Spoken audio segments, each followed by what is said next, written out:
মহাভারত নিয়ে আগ্রহ থাকলে এবং মহাভারতের নায়কদের নিয়ে ঘাটাঘাটি করে থাকলে আপনি নিশ্চয়ই একটি কথা শুনে থাকবেন, যেটি বর্তমানে কিছু মহাভারত বিশেষজ্ঞ বলে থাকেন যে সুতপুত্র হওয়া ওই কালে অপমানজনক বিষয় ছিল না। বিশেষ করে কর্ণের প্রসঙ্গে যখন কথা আসে তখন তারা এটি বলে থাকে। কর্ণকে জাতপ্রথার কারণে অপমানের শিকার হতে হয়েছে, এই অমোঘ সত্যটিকে তারা স্বীকার করতে চায় না। তাদের মতে কর্ণ খুব প্রিভিলেজড জীবনযাপন করেছিল। তো আমরা আজ সরাসরি মহাভারত গ্রন্থ থেকে হুবহু রেফারেন্স উদ্ধৃত করে দেখাবো যে সুতপুত্র হওয়া ওই কালে কতখানি অসম্মানের ছিল। যথারীতি এবারেও আমরা কালীপ্রসন্ন সিংহের বইটিকে রেফারেন্স হিসেবে নিব। কেন এই বইটিকে নিচ্ছি তা জানতে চাইলে মহাভারতের রচনাকাল ও পাণ্ডুলিপি কোনটি পড়া উচিত আমার এই ভিডিওটি দেখতে পারেন, ডেসক্রিপশন বক্সে লিঙ্ক দেওয়া থাকবে। তো প্রথমেই আসি সুতপুত্র কাদেরকে বলা হতো সে ব্যাপারে। সুতপুত্র মানে দ্য সান অফ এ চ্যারিয়টর অথবা সারথীর পুত্রকে সুতপুত্র বলা হয়। এখানে নিচে স্ক্রিনে আপনারা সোর্স দেখতে পাচ্ছেন। তো এছাড়া কেউ কেউ বলে থাকেন যে ক্ষত্রিয় পিতা ও ব্রাহ্মণ মাতার সন্তানকে সুতপুত্র বলা হয়।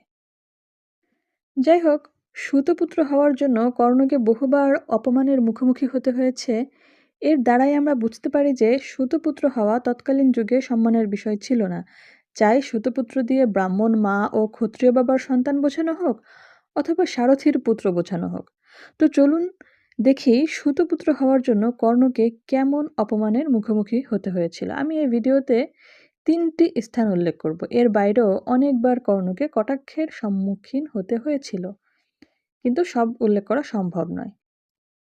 প্রথমে আমরা রঙ্গভূমি থেকে ঘুরে আসি। যখন পাণ্ডব ও কৌরবরা গুরু দ্রোণের নিকট থেকে বিদ্যা শিক্ষা সমাপ্ত করে নিজেদের পারঙ্গমতার পরীক্ষা দিচ্ছিল, রঙ্গভূমিতে অর্জুন যখন ধনুর্বিদ্যার নানা কলাকৌশল প্রদর্শন করছিল তখন কর্ণ সেখানে উপস্থিত হয় এবং কর্ণ অর্জুনের সঙ্গে প্রতিস্পর্ধা দেখাতে চায়।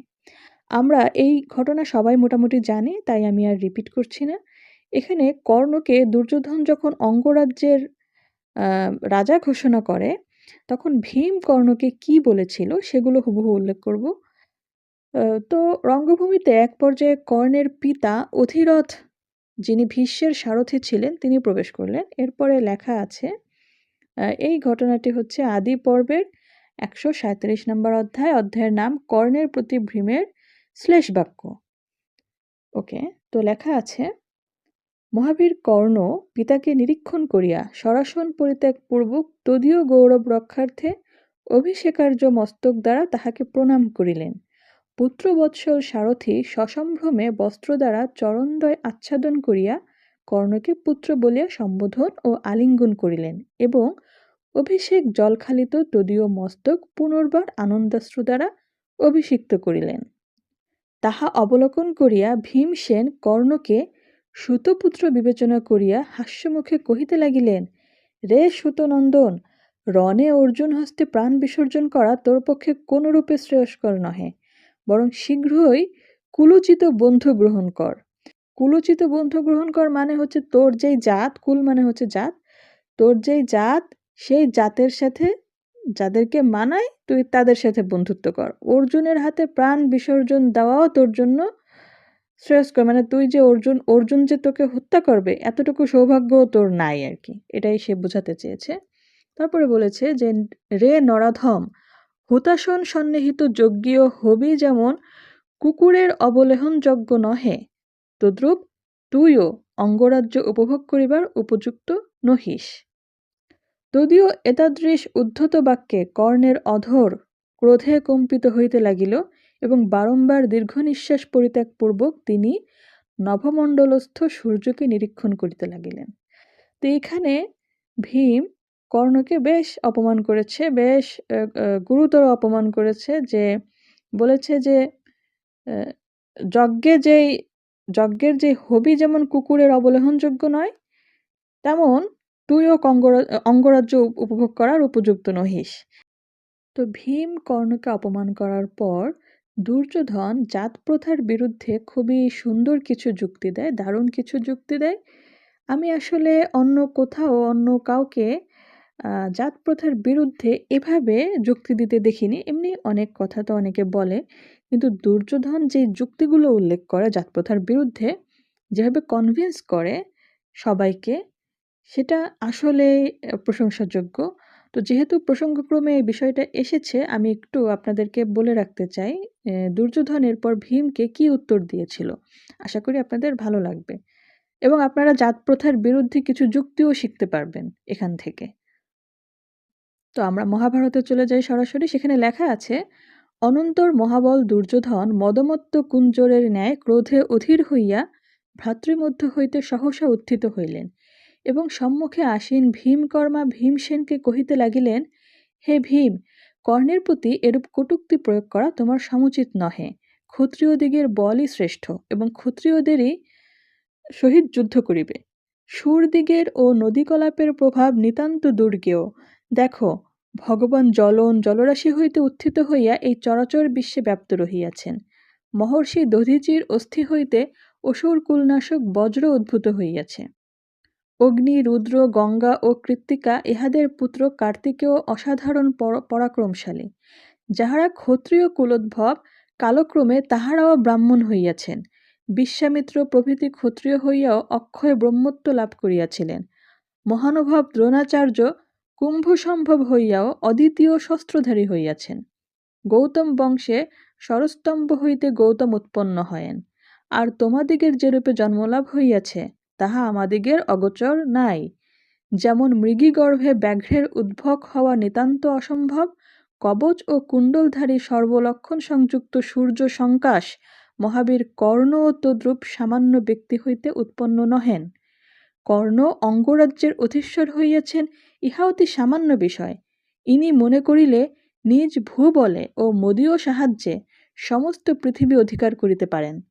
কর্ণের রাজ্যলাভ বিষয়ে যাহার বিদ্বেষ থাকে তিনি সংগ্রামে প্রবৃত্ত হউন।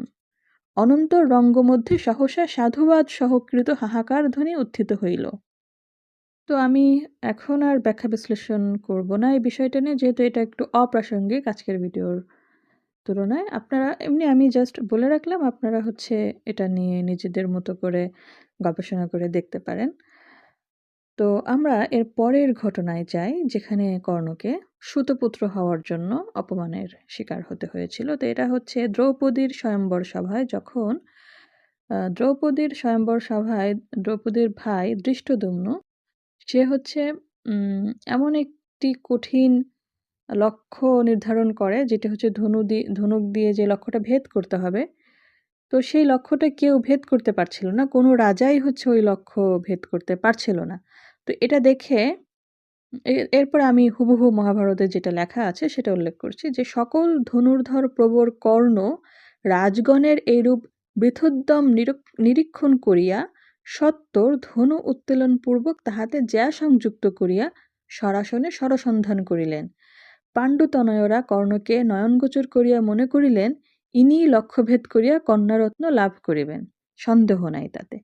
দ্রৌপদী কর্ণের ব্যবসায় দর্শনে মুক্তকণ্ঠে কহিলেন, আমি সুতপুত্রকে বরণ করিব না। এই কথা শ্রবণমাত্র কর্ণ সামর্ষ হাস্যে সূর্য সন্দর্শন পূর্বক সরাসন পরিত্যাগ করিলেন। তো এইখানে দ্রৌপদী কর্ণকে কেন প্রত্যাখ্যান করল? সুতপুত্র হওয়ার কারণে। দ্রৌপদী কিন্তু বলেছে যে আমি সুতপুত্রকে বরণ করব না, মানে সুতপুত্র হওয়ার কারণেই দ্রৌপদী কর্ণকে প্রত্যাখ্যান করে। তো এই যে সমস্ত রাজাদের সামনে, পুরো আর্যাবর্তের সমস্ত রাজারা ওখানে উপস্থিত ছিল, তাদের সামনে কর্ণ অপমানিত হয় কেবলমাত্র সুতপুত্র হওয়ার জন্য। তো এরপরে আমরা চলে যাব কর্ণ পর্বে। এটা কর্ণ পর্বের ৩৩ নম্বর অধ্যায়, দুর্যোধন কর্তৃক শল্যের কর্ণ সারথ্য প্রার্থনা। যখন কর্ণ দুর্যোধনকে অনুরোধ করেছিল যে তুমি শল্যকে আমার সারথি বানাই দাও, তাহলে অর্জুনের সাথে মোটামুটি আমি একটা টক্কর দিতে পারবো, কারণ অর্জুনের সারথি কৃষ্ণ। কৃষ্ণ এই সারথ্যের কাজে অতি পারঙ্গম। আমারও একজন ভালো সারথি দরকার। তো কাজেই রাজা শল্য কৃষ্ণের সঙ্গে মোটামুটি কম্প্যাটেবল। তো তুমি শল্যকে আমার সারথি বানিয়ে দাও। তো দুর্যোধন কর্ণের প্রস্তাব শুনে শল্যের কাছে যায় এবং শল্যকে কর্ণের সারথি হবার জন্য অনুরোধ জানায়। এরপরে শল্য দুর্যোধনকে কি উত্তর দেয় সেটা আমরা এখান থেকে হুবহু আপনাদেরকে উদ্ধৃত করে দেখাচ্ছি।